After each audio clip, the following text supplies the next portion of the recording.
¿Qué pasaría si te dijera que el miedo no siempre tiene garras, sino colmillos, y que acecha en la oscuridad tropical, buscando sangre y dejando solo un rastro de terror y misterio?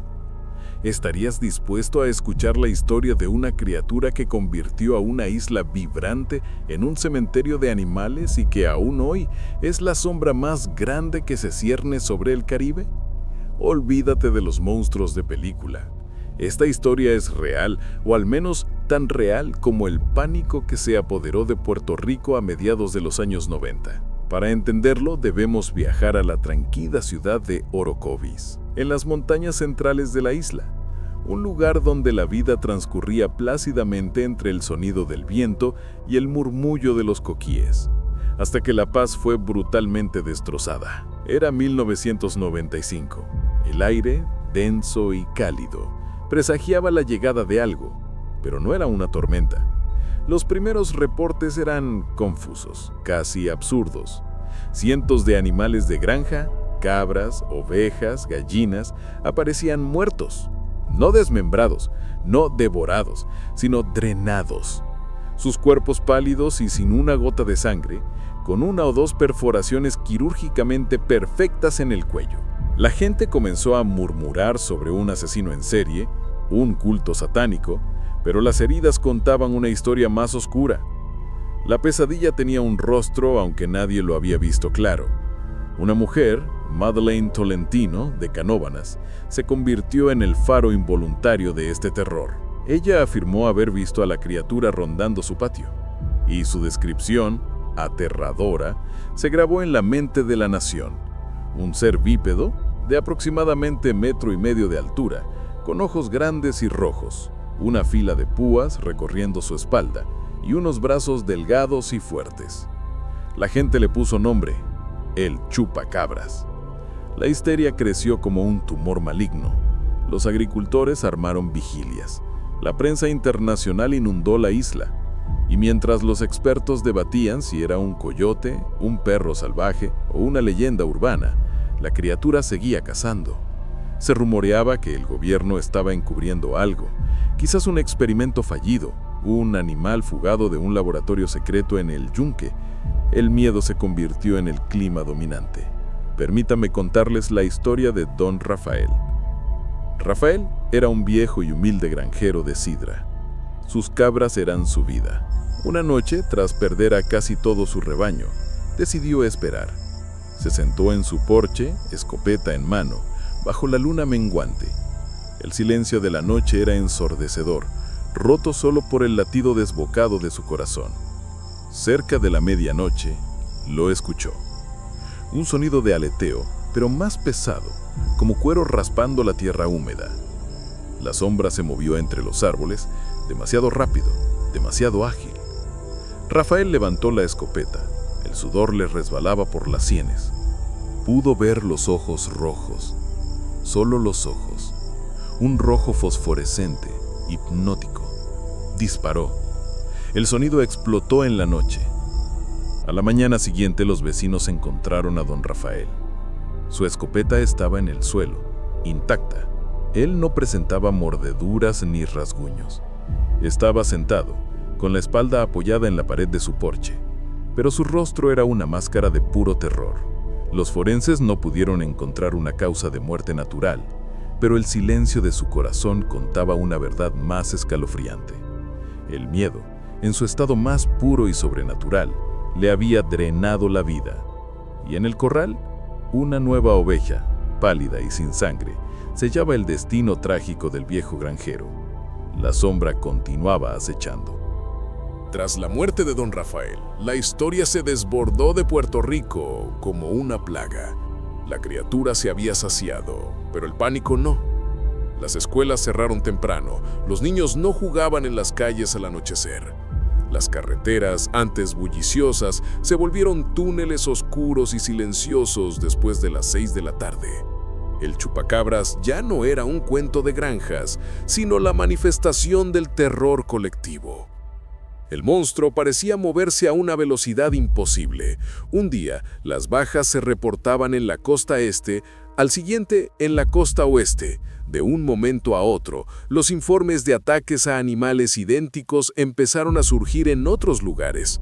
México, el sur de Estados Unidos, Chile. El chupacabras había trascendido la leyenda local para convertirse en un fenómeno global, un depredador transnacional que dejaba el mismo sello de horror. Cuerpos drenados, sin sangre, con las mismas punciones misteriosas. En Puerto Rico, los rumores se intensificaron. La gente que se atrevía a investigar, los llamados cazadores de monstruos, comenzaron a tener experiencias aterradoras. Vehículos parados sin explicación en caminos desiertos, luces extrañas en el cielo cerca de los lugares de los ataques. Algunos juraron haber sentido un olor sulfuroso y desagradable antes de encontrar los cuerpos de los animales. La conexión entre el chupacabras y los avistamientos de ovnis se hizo inevitable en el imaginario popular. Hablemos de María. María vivía en un caserío humilde en Arecibo. Era una mujer escéptica, con los pies en la tierra. No creía en historias de duendes ni monstruos. Pero un día su perro, un pastor alemán enorme y leal, que siempre dormía a los pies de su cama, no apareció. María salió a buscarlo. Lo encontró en la maleza detrás de la casa de su vecino. No era su perro, era lo que quedaba de él. El cuerpo estaba rígido, frío, sorprendentemente ligero, y de nuevo la firma indeleble, un par de agujeros diminutos en la yugular. Lo más escalofriante fue lo que no encontró. No había un charco de sangre, ni una gota en el suelo. El depredador había sido limpio, eficiente y rápido. El miedo se apoderó de María con una fuerza que nunca había conocido. La noche siguiente, María no durmió. Se sentó en la oscuridad, aferrada a un crucifijo, escuchando.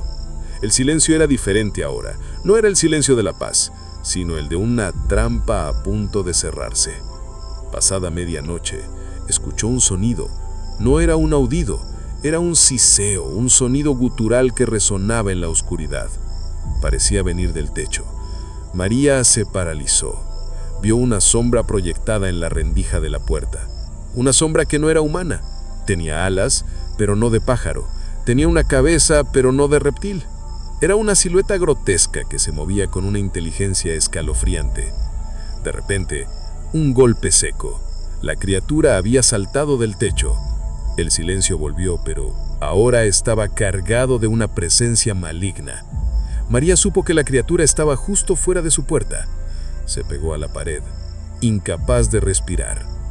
A la mañana siguiente, la puerta de María estaba destrozada. Ella no estaba adentro. Los vecinos encontraron su crucifijo en el suelo, con el metal doblado. Fuera, en la tierra, solo había un único rastro de huellas profundas de 3 dedos que se dirigían hacia el bosque. Días después, su cuerpo fue encontrado en el monte. No presentaba mordidas, no había marcas en su cuello, pero al igual que don Rafael, el terror había sido suficiente para detener su corazón. El chupacabras había escalado su cacería, pasando de la sangre animal a la vida humana. Tras la desaparición de María y otros incidentes similares que nunca llegaron a los titulares, algo cambió.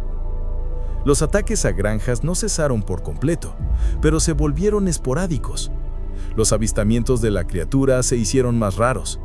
El chupacabras pareció desvanecerse en el mismo aire denso y tropical del que había emergido. Los escépticos celebraron. Los científicos propusieron teorías sobre perros con sarna, murciélagos hematófagos raros o, la más simple, la histeria masiva. Pero para los miles de puertorriqueños que vivieron el terror en primera persona, la verdad era mucho más simple y mucho más aterradora. El chupacabras no había desaparecido. Había migrado. O peor aún, se había adaptado. La leyenda, sin embargo, se había forjado en fuego.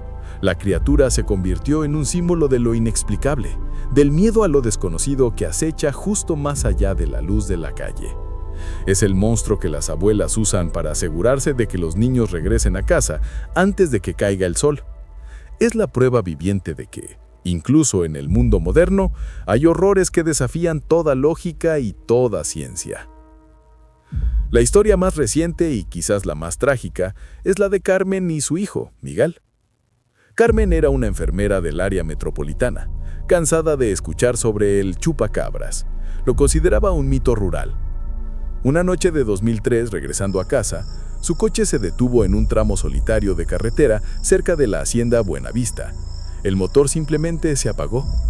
Mientras Carmen intentaba llamar a la asistencia en carretera, Miguel, de 8 años, se asustó. Vio algo en la oscuridad que lo dejó sin aliento. No era la criatura con púas de la que hablaban las historias viejas, sino una silueta diferente. Baja, gruesa, moviéndose a 4 patas. Pero sus ojos brillaban con ese mismo rojo enfermizo. Carmen no le creyó. Le dijo que mirara hacia otro lado, pero la sombra se acercó. Esta vez la criatura no usó colmillos, simplemente se abalanzó contra la puerta del pasajero. Carmen gritó, intentó arrancar el coche frenéticamente. El sonido del metal retorciéndose fue horrendo. La criatura no intentó abrir la puerta, simplemente golpeó el cristal hasta que cedió. Los investigadores encontraron el coche de Carmen 2 días después. El motor estaba intacto, el coche cerrado con llave. Dentro no había señales de lucha, ni sangre, pero el asiento del pasajero estaba vacío. El cristal roto no fue la única pista. Un pequeño mechón de cabello rubio, el de Miguel, estaba enganchado en el marco de la ventanilla rota. Nunca encontraron a Miguel.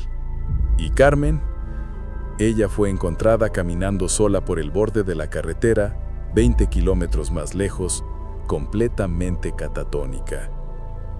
La policía determinó que el miedo extremo había provocado una ruptura mental.